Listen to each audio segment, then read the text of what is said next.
I grew up in a very faith-based home. We went to church every Sunday, every Wednesday. We were very involved in the church. My dad was a youth pastor. I was on the worship team. Growing up, I just thought God was kind of this fake, feel-good thing that my parents kind of believed in, and my grandma and things like that. Fast forwarding a couple years, I was just wanting to be wanted, wanting to be needed, wanting to be loved. And I always felt like God wasn't enough. So I searched for that in the world. By the time I was 15 years old, I had been raped by my brother's best friend.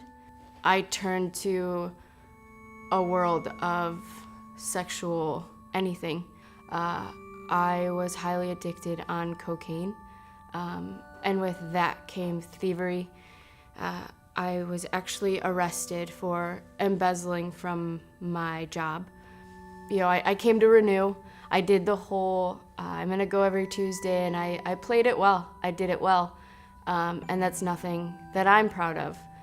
So then, within this amount of time of dating and going from man to man, I had not one, but 2 abortions.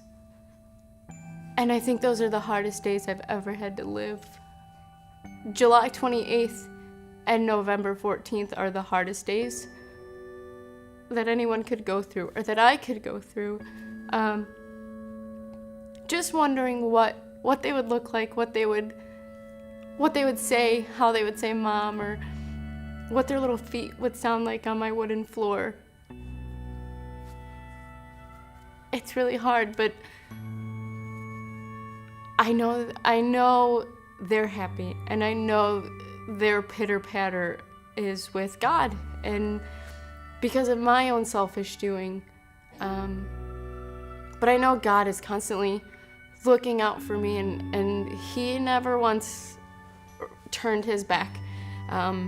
I was sitting one night and I felt like the world was ending. I felt so hurt and just dirty. And so I cried out to God that I can't do this. I can't live like this anymore. And my heart and my mind and my body just hurt. I was sick of hurting my parents, and I think the last time was sitting with my family around me and just seeing the tears and the hurt and just the disappointment in their faces. And I told God I couldn't live like that anymore, and I couldn't rely on something other than him. And even to this day, there are still some struggles that I go through. I just ask him, what am I supposed to learn from this? What am I supposed to take away from this? And he has done a 180 in my world. I was recently blessed with a beautiful baby girl, Victoria. We were going in for a non-stress test, and I was having contractions, and I didn't know it. And the medicine that the doctors gave me actually sent me into cardiac arrest. And they told my family, had they waited 3 minutes, neither of us would be here. And I think my driving force of trusting God and putting everything in God is her. She brings so much joy to my life. The worst days, I can just look at her and she smiles, such a big smile. And I know with her I'm not judged. She's got the pure heart that I long to have, just like her. And she pushes me to trust in God, and I pray for her daily that, whoever God brings into her life, whoever God takes out of her life, that it would help draw her closer to him.